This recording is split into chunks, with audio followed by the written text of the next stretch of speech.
If you're in your 40s, eating the same way you always have, and watching the number on the scale creep up anyway, you're not imagining it. Perimenopause changes the rules. Here's what's actually happening in your body.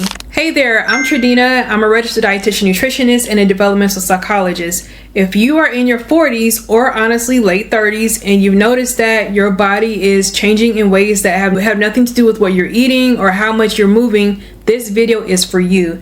And I need you to hear this. You're not imagining it. You're not lazy. Your body is going through a hormonal transition that is real, it's measurable, and it affects weight in ways that are completely outside of your control. We're talking about perimenopause, the transition period leading up to menopause that can start even 8 to 10 years before your last period. So if you're 40 and you're noticing changes, yes, this could already be in play. Here's what's happening hormonally. Estrogen and progesterone begin to fluctuate and gradually decline. This has direct effects on fat distribution. Research shows that lower estrogen is associated with increased fat storage in the abdomen specifically. That's why women who have more of a pear shape earlier in life often see fat redistribute to the midsection during perimenopause. Declining estrogen levels also affects insulin sensitivity, meaning your body becomes less efficient in managing blood sugar, which contributes to fat storage and makes it easier to gain weight even without changing your diet. Muscle mass, which naturally declines with age and is partly maintained by estrogen and testosterone, decreases, and since muscle burns more calories at rest than fat, this further shifts your metabolic rate. Sleep disruption, extremely common in perimenopause due to night sweats and hormonal fluctuations, compounds everything.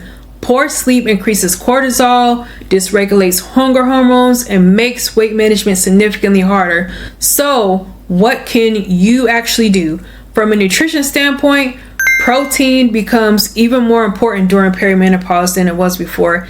Getting enough protein helps preserve muscle mass, supports satiety, and helps with blood sugar regulation. Aim for at least 25 to 30 grams per meal. Reduce ultra-processed foods and added sugar, not as a punishment, but because they hit harder on a perimenopausal metabolic system than they did in your 30s. Strength training is probably the single most important form of exercise during this transition. It preserves muscle, supports bone density, improves insulin sensitivity, and helps with mood. All of the things perimenopause challenges. And please, pursue support. Talk to your doctor about whether your symptoms are worth investigating hormonally.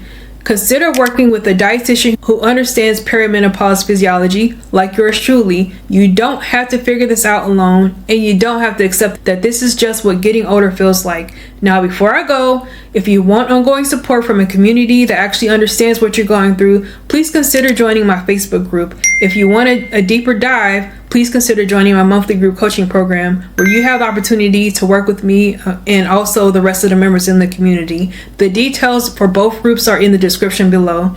If this video was helpful in even the slightest, please subscribe and hit that notification bell so that you don't miss a thing. I'll see you next time. Goodbye.